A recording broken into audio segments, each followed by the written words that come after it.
the CBS Radio Mystery Theater presents...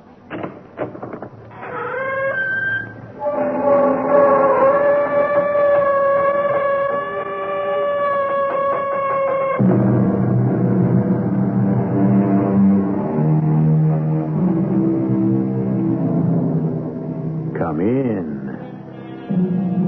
Welcome. I'm E.G. Marshall. Who was it that said, love is like the measles? You can only have it bad once. And the later in life you get it, the harder it goes. Well, there are those things that can only come once. True love, true fame. And it's better to know them when you're young and can live with them, because if you have to wait till you're old, all you can do is die with them. I love you, darling. And I am so happy. Really, you make me feel so wonderful. I want to devote my entire life to you. Eric, my darling. There's only one way I can describe you. Yes? You are out of this world. What did you say? Darling, what's the matter? What did you just say? I only said you were out of this world. How did you know? How did you know?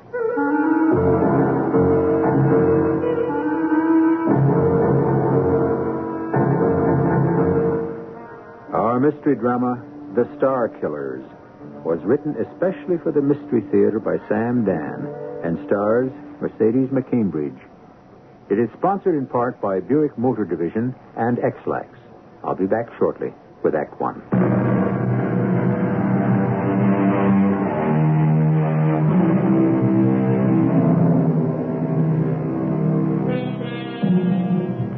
As long as rivers run down to the sea, or shadows touch the mountain slopes, or stars gaze in the vault of heaven, so long shall your honor, your name, your praises endure. Those words were spoken by a president of the United States, and they were said to Dr. Mary Jane Marisette at a reception in her honor when she won the Nobel Prize for Physics. What a year that was for Dr. Mary Jane Marisette. Wined, dined, toasted, interviewed, and then one day, Dr. Mary Jane Marisette simply disappeared. That is, she was no longer in the public eye, and everyone promptly forgot her. Today, our celebrities come and go so quickly they crowd one another off the stage. Once they disappear, well, in case you're interested, this is what happened to Dr. Mary Jane Marisette. We're in a sanitarium. How do you feel this morning? I feel resigned. Which means... My arms are folded. My eyes are closed. Your arms are folded, but your eyes are open. Well, that's only out of courtesy to you, Dr. Abelard, because I look at nothing. Dr. Marisette, I'm new on your case. Oh, yes. You're the new bottle, but I'm still the old wine. Yes. Well, it's important that we restore you to... To sanity. Well, why quibble over semantics? Because I insist. Because I am the one who is sane. Well, that well may be. Sanity is determined by society. Oh, dear, no. I've plowed this ground before. Doctor, you could be tried for murder. Doctor, we should all be tried for murder. All? All men and women of science. Why? You know why. Because we are destroying the world. You have no right to withhold your knowledge. Oh, please shut up. Shut up. I'm sorry. Forgive me. Well, it's all right. No, it's not all right. It's never right to lose one's temper. I don't mind. Dr. Abelard, for the past several years now, I have been a pet project for the psychiatric fraternity. Each doctor thinks that he is the one who will penetrate the mystery. But you see, all this time, I've been telling the truth. There is no mystery. I would like to help you. And one by one, those doctors have backed away. They go on to more promising pastures. So that now all I get is the second team. I'm sorry, no offense, Dr. Abelard. Oh, I know. I'm young, new, and relatively inexperienced. Well, everyone has to start somewhere. And you've chosen to begin at the top. That's all right. I think you should. That's what I did. I was just out of college, and I went to Princeton. And I saw Professor Einstein. And I showed him my formulations. And he was very pleased. Do you know what he did? No. Dr. Einstein played his violin for me. And then what happened, Dr. Marisette? Well, you have very little curiosity for a psychiatrist. I mean, you're all business. Let's get to the crux, the core, the kernel of the matter. Aren't you even going to ask me how he played? How did he play? The truth is, you don't really give a damn how he played. I mean, here was the greatest scientist of our time, if not all time, and he played his violin. Really, shouldn't you be absolutely fascinated by that? Shouldn't we be discussing it and excitedly reconstructing that scene? All right. Forget the violin, but I worked with Dr. Albert Einstein, the legend. I mean, why aren't you showering me with questions about him? Look, Dr. Marisette. Listen to me, Doctor. I was born in 1925. My grandmother was born in 1865. She was Christine Marisette. She was a singer, a great soprano. She was famous in opera. And she knew personally, Gilbert and Sullivan, Giuseppe Verdi, Puccini. She sang at the White House for President Cleveland's inaugural ball. And to me, she was the bridge to all those famous names that are now history. And I myself have now become a bridge to other great names, to Einstein, to Roosevelt, to Churchill. Doctor, how old are you? 30? I'm 32. Now, that means you were a child in grammar school the year that Joseph Stalin died. Oh, well. Now, what were we talking about? Dr. Marisette, why did you kill Eric Marshall? That is how you will have it. All I want you to do is face reality. Oh, reality, is it? That's another one in a class with sanity. If you will admit you killed Eric Marshall, if you'll understand why you killed him, you'll be able to come to terms with yourself and the world. Dr. Abelard, do you know why my name is Mary Jane? It was because of my father. His mother was the glamorous Madame Christine Marisette, and she was a most unhappy woman. So my father wanted me to be a plain Jane. And I wanted very much to please him. So instead of singing or dancing, I read books. I became fascinated by physics and mathematics. I became a female scientist, which means I had to be a very odd duck. I mean, would you believe, Doctor, that Eric Marshall was the first man who ever kissed me, and he was 44, and I was 41. Why did you kill him? Oh, please, will you stop asking that tiresome question? Dr. Marisette, I admire you. You talk about people who've become legends, but you're a legend yourself. Oh, if I were 20 years younger, or even 10. Oh, please, hear me out. I don't want to see you waste your life in a sanitarium. Why, would you rather I waste it on the outside? At least in here, I do no harm. Dr. Marisette, you're sitting on top of the world. Don't throw it away. Oh, I think that was before your time, that song, I'm Sitting on Top of the World. Oh, think, Dr. Marisette, think. But I remember it well. I'm sitting on top of the world. What is it? Oh, it's nothing.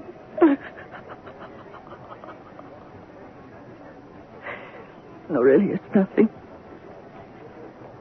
thinking of Eric.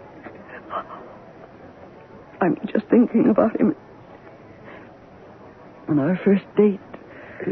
You're retreating. You're retreating to that little cocoon again.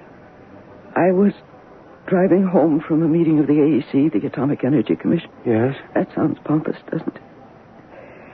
Well, anyhow, there was a car that was pulled over to the side of the road, and a man was waving, and...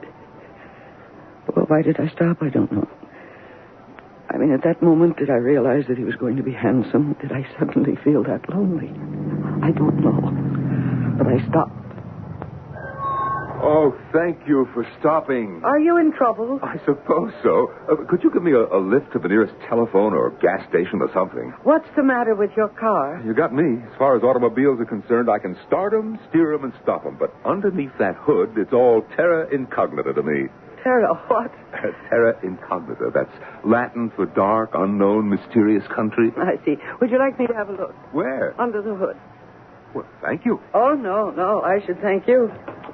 Thank me? For what? For nothing. For nothing? I mean, nothing on your face or in your voice that says, what does a woman know about engines? I really hadn't thought of that.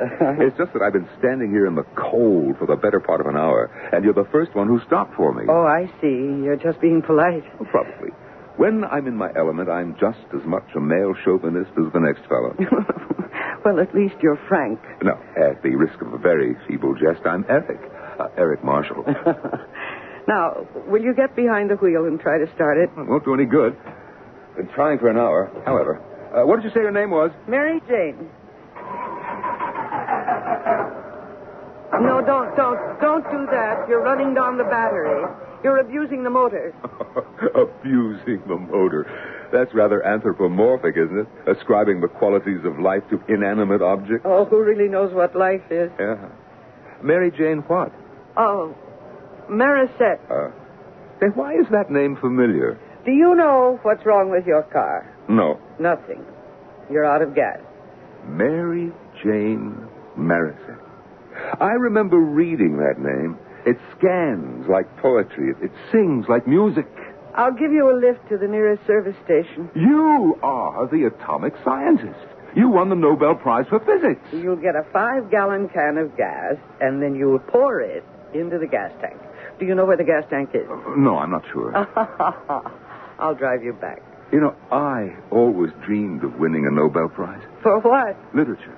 But the fact is, I'm not good enough. Oh, you shouldn't say that. I'm sure you're a very good writer. Yeah. Well, maybe I'll never win the Nobel Prize, but there's one way I can have it in my house. What's that? Get married. Oh, my dear sir, we hardly know each other. We won't really know each other until it's all over. Until what is all over? Life. It takes years and years, and then at the end, we'll sit down together and say, will you marry me? That's a very serious request. Well, I'm giving it very serious consideration. I mean, it's a proposal of marriage. And whether it's serious or frivolous, false or sincere, the fact is it is the first one I have ever received. You are joking. Are you joking? I cannot believe that this is your first proposal. I mean, you're an extremely attractive woman. Well, very few eligible men ever get this close to me. I mean, most of my time is spent with important and elderly scholars. I think it's remarkable. Well, I'm afraid I'm an institution, and an institution is admired and respected, but is hardly a love object. Shouldn't we be getting your gasoline? We should be getting dinner. I've just discovered something. I love you. And we are going to be married. We are? Oh, we'll go through certain ritualistic procedures. We'll go to dinner, theaters, concerts, parties, outings. We won't celebrate the marriage right away. We'll wait a decent interval. Do you have any objections? Oh, I certainly do. Name one. Why do we have to wait?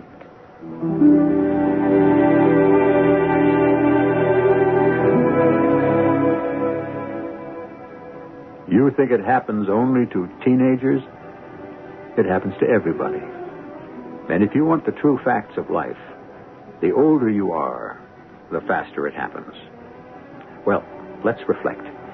We spent the first act getting to know about her, Dr. Mary Jane Marisette. Now, who is Eric Marshall?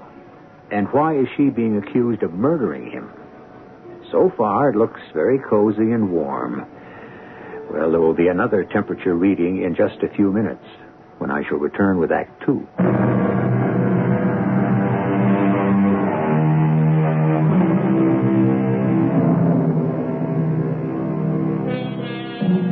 Bring me a play, commanded the Emperor to his clowns, that is different, but not too different. Let it have surprises, but see that they are not too surprising. Actually, let it be the same as the one we enjoyed last night, but with a new twist. Well, it doesn't have to be all that new. Indeed, since everyone is so fond of the old one, why change it at all? That's pretty much the way it goes, no? The truth is, people really don't like surprises, do they? Well, Dr. Marisette, less than 5 minutes after you meet a man for the first time, you agree to marry him? Yes. Well, shouldn't that have been a warning signal? A warning signal of what? Of a psychic disturbance. I don't understand why.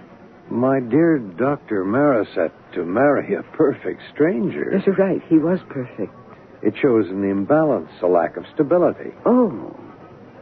Is there a stated period, a psychiatrically accepted period of courtship? Why did you kill Eric Marshall? Oh, that's the leitmotif, the recurring phrase. There are 2 significant events in your life. Only 2.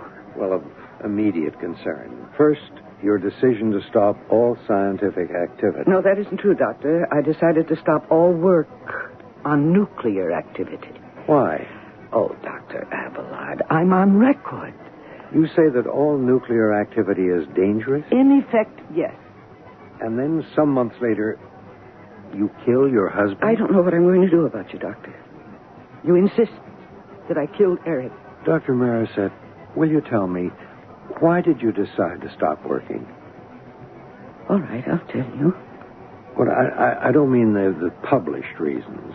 No. I'll tell you the impossible reason. The reason I've never told anyone, because I couldn't. They'd say I was crazy. They say it anyhow. And did you kill your husband? Oh, well, we have made some progress. You no longer state that. You just asked it.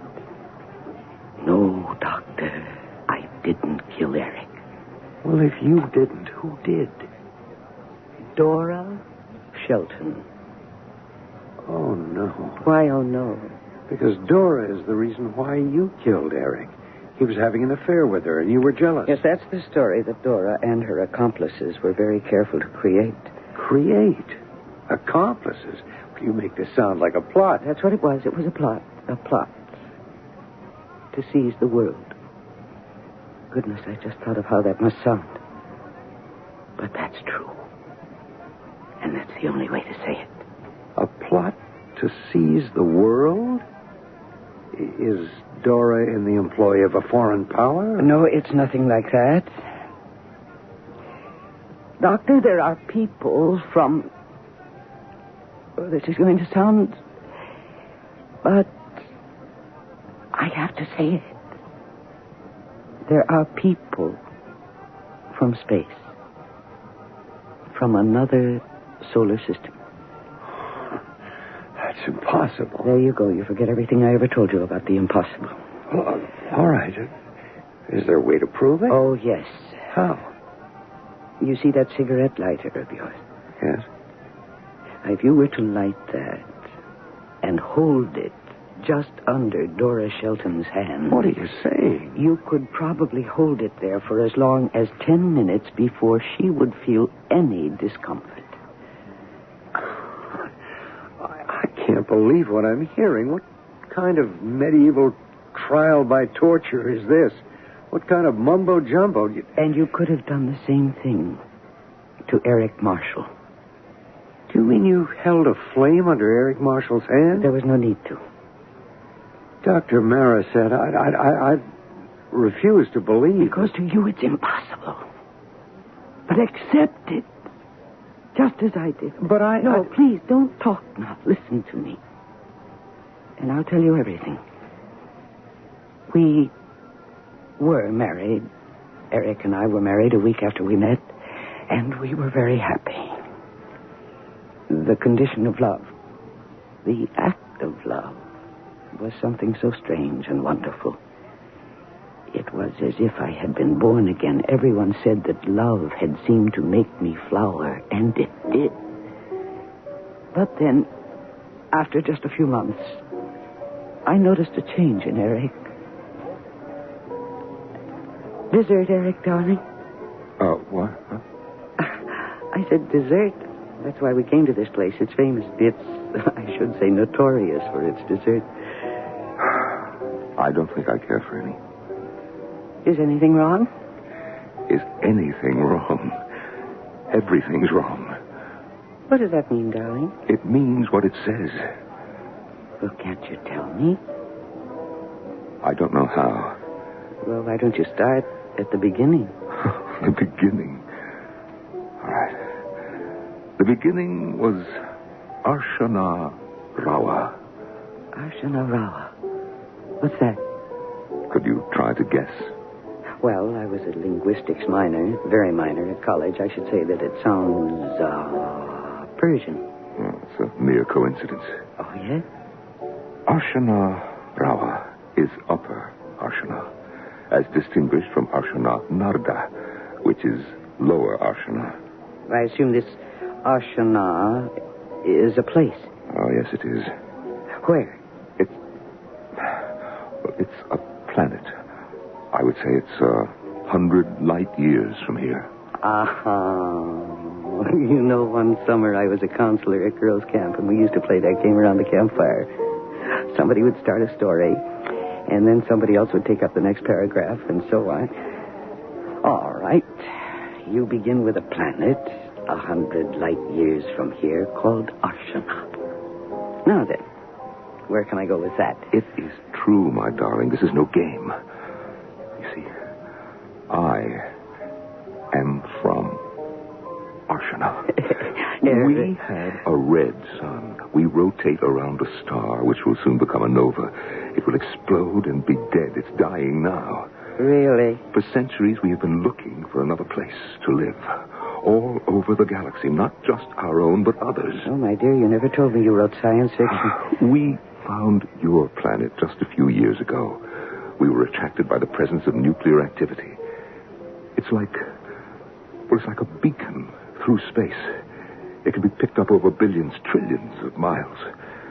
And so, a task force was sent here.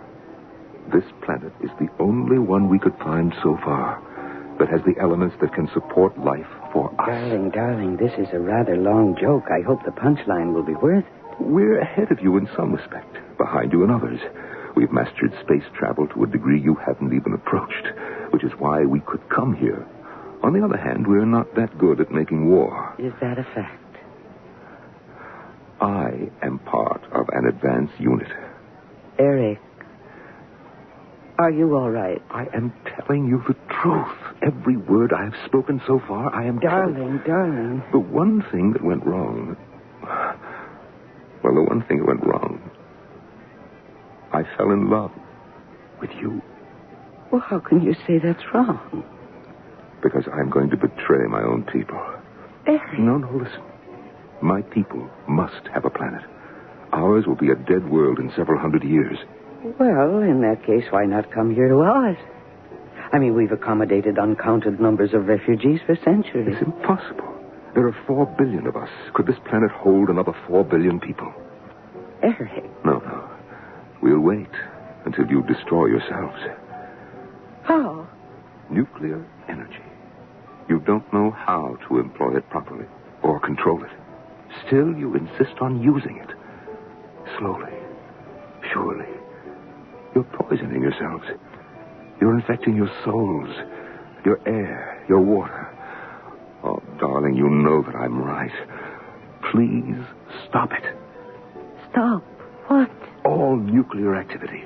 until you know exactly how to handle it, till you've mastered it. Well, there are certain risks, but they must be taken. No, don't say that. You're killing yourself. Eric, I believe you're serious. Of course I'm serious. Well, atomic pollution could, I grant you, destroy our lives, but if it does... That's what we're waiting for. Then what good would our polluted planet be to you? You see, we won't be affected. You won't? We do not burn as easily as you do. What's that? Just what I said.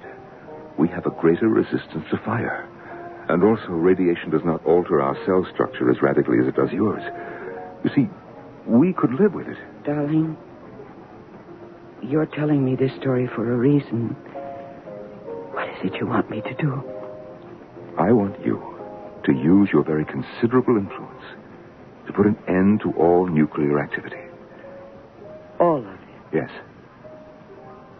If I were to take a public position on that, I would create a storm of controversy. Probably. And I would have to resign my position. I'd have to give up everything. But I've given up everything. My home, my loyalty to my own people. I'd be an outcast. And no one would listen to me anyhow. I realize that. But you have no choice. You have to save the world. You're really serious. Let's even say you mean it. What could your motive be? Darling, I No, told you. Please, Eric, please tell me this has all been a joke. Some big, unwieldy, unfunny joke. Because if this is not a joke, Eric, I don't know what to do.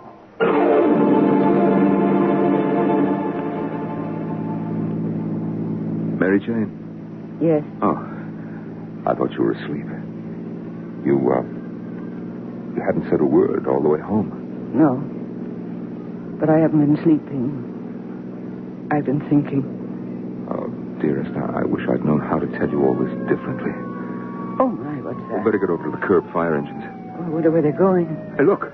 They're turning the corner, going down the block. Eric, it's our house. Oh, our house is on fire. Look at our house, Eric. It's in flames. Well, how did it happen? I don't know. Our house is burning, Eric. Where are you going? My papers, all my work, I can't let them burn. I can't let them be destroyed. No, you can't go in there. My personal papers, Eric, I have to save them. You stay here. Stay, I said. Oh, no, Eric, don't you go. No, you'll be killed. Oh, somebody stop him. Stop him.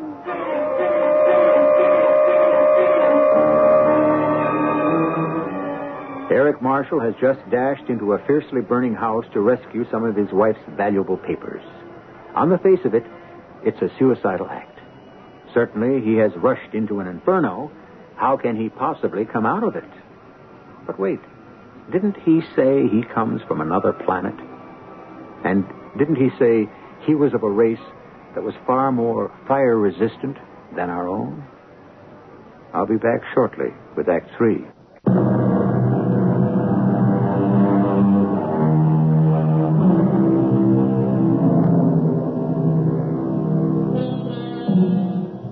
Accept the impossible. This is the slogan for all who would advance the cause of learning. Accept the impossible. Live with it. And soon it becomes the everyday, the familiar. It was always impossible to transplant a human heart, to break the umbilical cord of the planet Earth, except for those who accepted the impossible and made it happen. And Dr. Marisette has also accepted the impossible as it concerns her husband, Eric Marshall. He ran into that burning house, Dr. Abelard, into that raging inferno. And in just a few moments, he came out of it unharmed, with a box of my precious papers in his arms. Well? What do you mean, well? Well, what? There were witnesses, Doctor. The best witnesses you could ask for, the policemen, the firemen, the down-to-earth practical people. Well, perhaps the fire seemed to be worse than it actually was. A few moments after Eric emerged from those flames, the house collapsed. It was a total ruin. Yes. Well, there's some things we simply cannot explain. Yes, but we can explain this. How? Eric is from another world. His body, his tissues, have a greater resistance to fire than ours do. They have a much higher flash point. You can't dispute the evidence. And so that very night, we went away together. We went away from our charred ruin of a home, and we went up to the country, and there we decided on the course of our lives. You must stop all nuclear activity.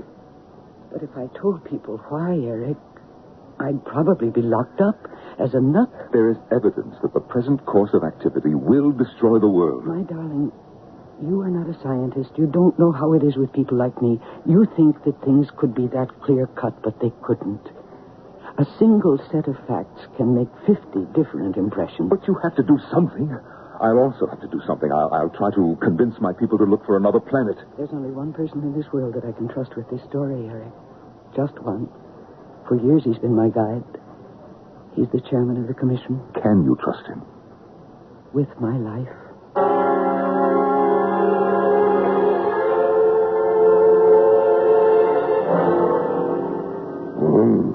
Have you told me everything, Mary Jane?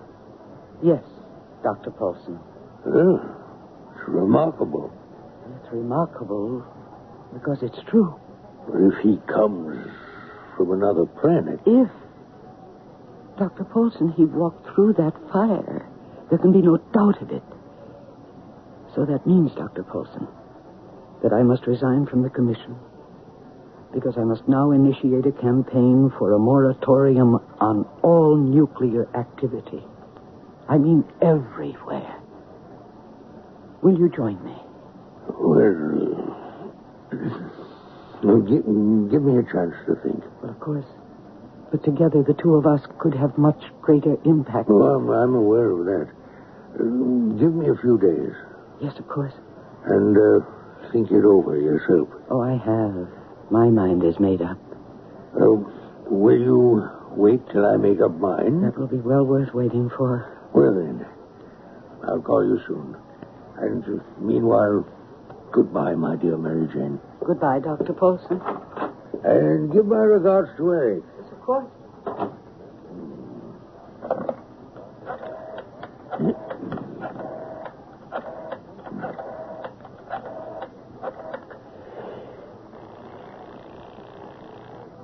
Hello? Dora, this is Dr. Paulson. Yes, Doctor. We have a problem. I know. With Eric Marshall. How did you know? He spoke with me. About what? About abandoning this planet for colonization. What did he tell you? Nothing. I was about to report it to you. Well, yes. Keep seeing him as often as you can. Yes. Keep listening. Say nothing definite. Yes. Arrange to meet him in a motel room. Yes. We can't afford to have her come out against nuclear activity. She has to be sidetracked somehow. And we have to eliminate Eric. I think perhaps we can handle both matters in a single action. I came as quickly as I could, Dr. Paulson. Yes. Well, but please sit down. What I have to say isn't going to be easy.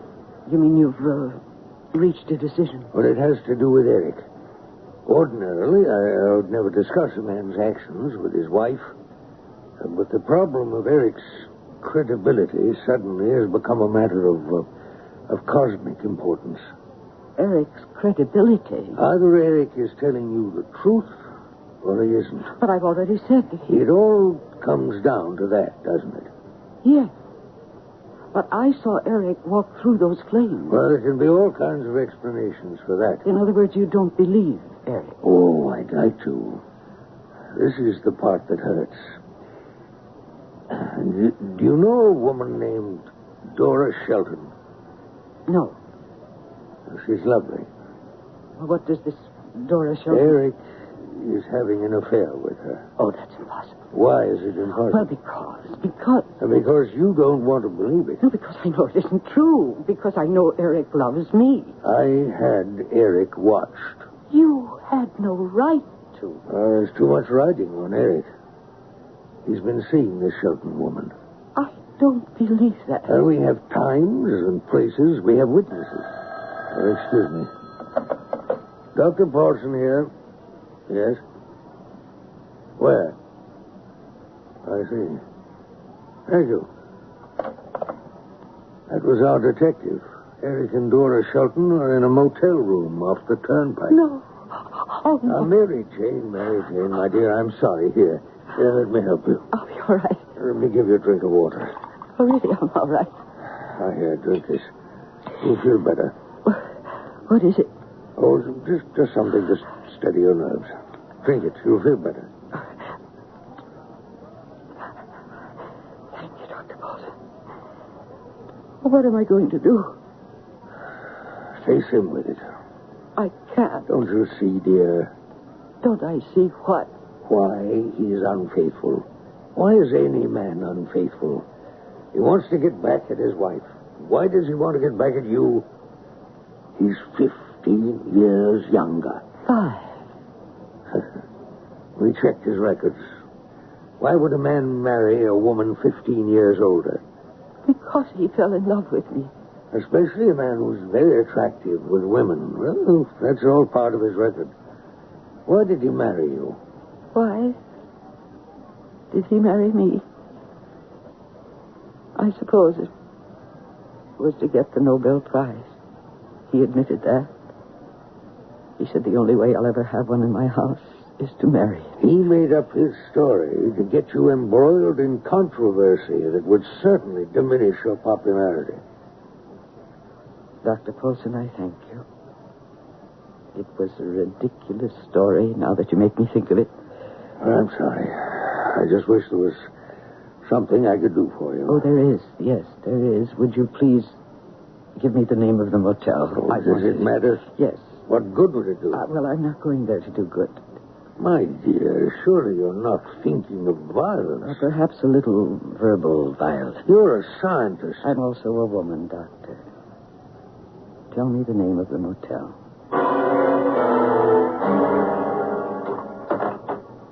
Mary Jane. Eric,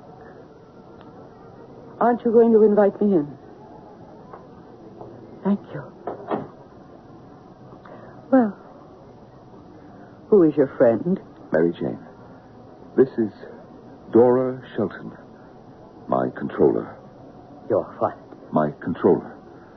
From Arsenal, the planet Arsenal. Oh? She's in command of the advance party. Dora, my wife. What do you mean, your wife? You never said you were married. Dora, what are you talking about? You knew that I was married. Would I be here if I knew you were married? Miss Shelton, please don't worry about it. He won't be married very much longer. Now, just a minute, Mary Jane. Listen, she is my controller. What she is has been called many names, but this is the first time I ever heard that. I have been trying to convince her that we cannot let the Earth destroy itself. That we must find a new planet. That's the only reason I've been seeing her. I'm not getting tied up with a nut like you. I'm getting out of here. That won't be necessary. But don't you see what she's trying to do? She wants to discredit me.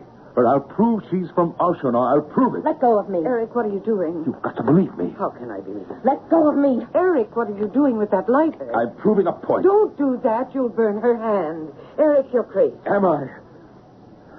Look. See? She is like me. She resists flame. Eric. Look at her hand. It should turn red. It should char, but it doesn't. Why? She is from Arsenal. That's why. Dora, get out of here. You're a traitor, Eric. Then it's true. It is. It's true. There is a plot. It won't do any good, Eric. You betrayed your own people, and for nothing. In the end, they'll destroy themselves. They don't have enough sense to survive. Oh, you are wrong. It wasn't for nothing. And we will not destroy ourselves. And the Earth will survive. Because I'm willing to fight. Mary Jane. To fight. Are you all right? As long as the rivers run down to the sea. Something's wrong. Or the shadows touch the mountains. Mary Jane.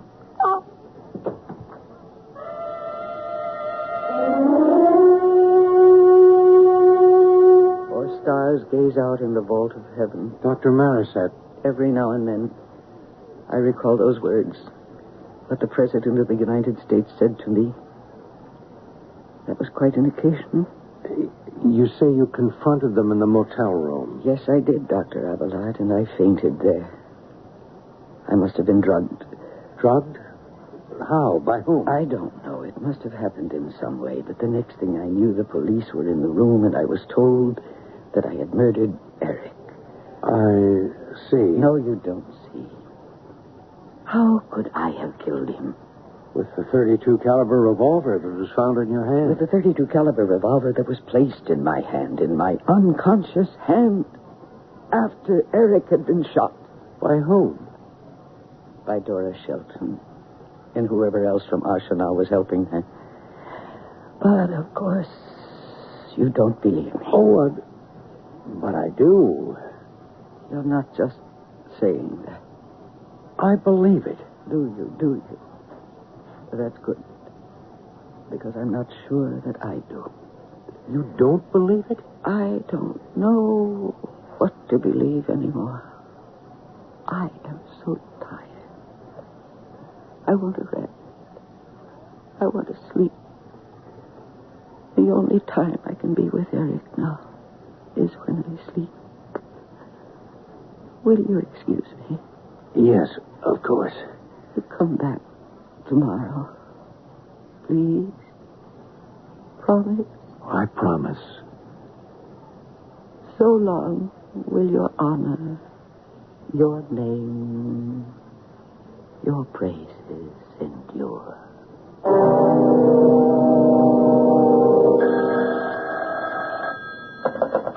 Dr. Paulson here. It's Dr. Abelard. Dr. Marisette can no longer be taken seriously as a threat to our position here. Thank you, Dr. Abelard. She might have been quite dangerous. That's over. The inhabitants of this earth can be relied upon to destroy themselves, quite possibly before the end of the present century. What do you think, Doctor? I think it's a reasonable estimate, Doctor.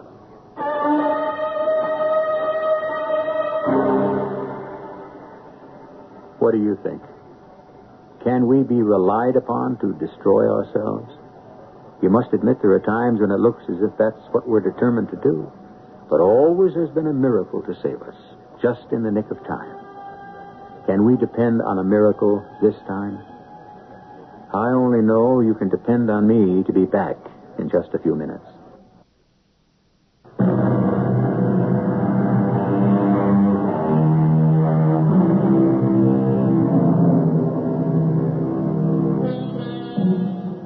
Will man destroy himself?